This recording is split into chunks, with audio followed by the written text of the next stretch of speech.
আমি তো আমার ডেইলি ব্লগে তোমাদের সকলকে আরো একটা নতুন ব্লগে স্বাগতম। তো এই সকালবেলা কিন্তু ঘুম থেকে উঠে এখন পর্যন্ত ব্রাশ করিনি, আর সকালবেলা উঠেই এই দেখো সাইকেল নিয়ে বেরিয়ে পড়লাম সোজা আমাদের রামনারায়ণপুরে। আর রামনারায়ণপুরে কেন এলাম তার কারণটা কিন্তু বলছি একটু পরে। তো এই দেখো সকালবেলায় চলে এলাম আমাদের স্টোরের মধ্যে, আর এখানে সব কাকুরা কিন্তু কাজ করছে, সব আলু বাছাবাছি করছে।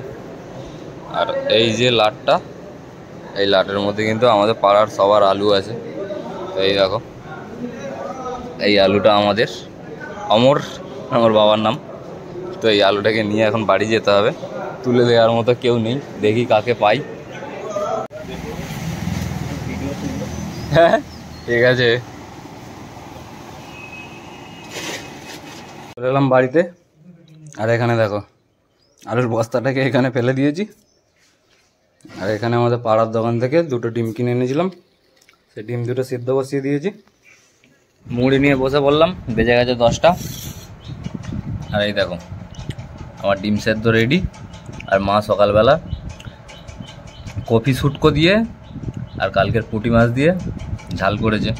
তো এটা দিয়ে সকালবেলার খাওয়া দাওয়াটা সেরে নিচ্ছি। সামনেই তো পুজো চলে আসছে, ঠিক আছে, আর কিছুদিনই বাকি রয়েছে পুজোর। আর মায়ের মাথায় আমার টেনশন ঢুকে গেছে, ঘর বাড়ি পরিষ্কার করতে হবে। তো এখন এই দেখো ঘরে যা যাবতীয় সব ছিল সব বের করে নিয়ে এখন পরিষ্কার করছি, ঠিক আছে। দেখো ঘেমে পুরো একাকার হয়ে গেছে। যেমনটা দেখলে বাড়ি পরিষ্কার করছিলাম, আর বাড়ি পরিষ্কার করতে করতে কিন্তু হঠাৎ করেই আমার মেসো আমাকে ডাকলো। তার কারণ আজকে কিন্তু মেসো সমিতি থেকে সার নিচ্ছে, তো ওই জন্য আমার বাপের স্করপিওটা নিয়ে বেরিয়ে পড়লাম সার আনতে আমাদের সমিতিতে। দেখতে দেখতে 1 ঘন্টা কোথা দিয়ে কেটে গেল বুঝতেই পারলাম না। আর এই সবে মাত্র এই দেখো সব সার কিন্তু লোড করে নিলাম, আর লোড করে নিয়ে এখন কিন্তু সোজা মাসিদের বাড়িতে যাবো। আর মাসিদের বাড়িতে গিয়ে এই সারগুলোকে সব খালি করতে হবে। ভিডিও করলে দেখাচ্ছ এটা দেখো গাইস, আমি আলু কাট করছি, আলু বানাবো।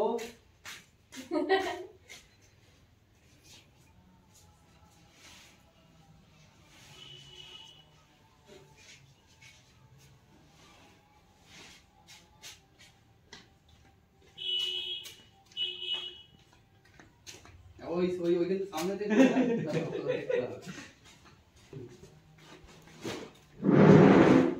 মিশো নিয়েছে কি 16 না, সুভাষ কি নিয়েছে এরকমই। কাকা তো আজকে লোনে সই করতে হবে, কালকে পাবো।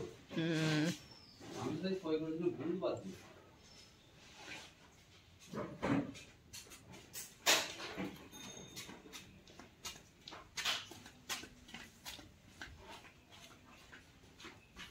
A few moments later. সার আনার পর কিন্তু বাড়ির মধ্যে একটু রেস্ট নিচ্ছিলাম, কারণ প্রচুর গরম লেগে গিয়েছিল। তো এসে তারপরে স্নান করলাম। আর স্নান করার পর এই দেখো এখানে আমার বাবা রয়েছে, বাবার কাছে সেবা দিয়ে নিলাম।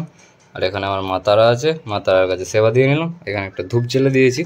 আর এখানে দেখো মা আমার জন্য খাবার বেড়ে রেখে দিয়েছে। এখন 3টে বেজে গেল দেখতে দেখতে, আমি এখনও পর্যন্ত খাওয়া দাওয়া করিনি। তো খাওয়া দাওয়াটা করে নিই। তো দেখি মা আজকে কী রান্না করেছে। এই দেখো সেই কালকে পুঁটি মাছ দিয়ে আর ফুলকপি শুক্তো দিয়ে ঝাল, আর এখানে চালতা দিয়ে মুসুর ডাল। A few minutes later. খাওয়া দাওয়া করে তো বাড়ির মধ্যে শুয়েই ছিলাম। আর শুয়ে থাকতে থাকতে আমাদের এই দেখো এটা একটা খাল। তো আগের দিন তো আমাদের মাঠের দিকে যে খালটা ছিল সেই খালে মাছ ধরতে গিয়েছিলাম। আর আজকে কিন্তু এখন এখানে দেখতে এলাম যে মাছ ধরছে নাকি ওরা। তো এই দেখো এখানে একটা বনি ধরছে, আর ওই দিকে দেখো 1 2 3টে মাথা বসেছে।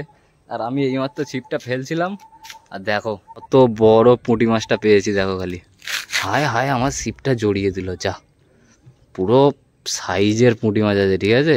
ও কত বড় পুঁটি মাছটা দেখো।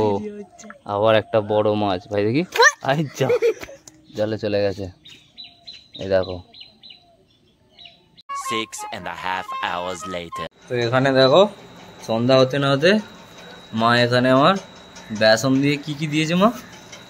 বেসন দিচ্ছি, লেড়ু গুঁড়ানো দিচ্ছি, বেসন, লেড়ু গুঁড়ানো, কাঁচা লঙ্কা, জিরে মৌরি গুঁড়ানো, গাজর, আলু, বাহ এত কিছু দিয়ে আজকে ভেজ পকোড়া হচ্ছে, ঠিক আছে। দেখো এখানে মা এরকম ভাবে মাখিয়ে নিয়েছে। আর এখানে হ্যাঁ আদা রসুন আচ্ছা এখনো আদা রসুন বাকি আছে, মানে আদা রসুন সবই দিয়েছে। আর এখানেতে কড়াই তেল দিয়ে দিয়েছে। আর এখানে গ্যাস তো জ্বলছে, তেল গরম হওয়ার ওয়েট করছে। তেল গরম হয়েই এসেছে, এবার মা কিন্তু একটা একটা করে ছাড়বে।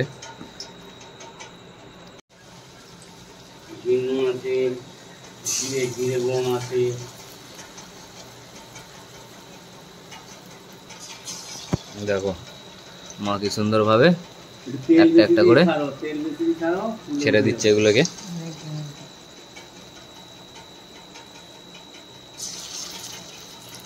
1 2 3 4 5টা হয়ে গেছে। 6টা 7টা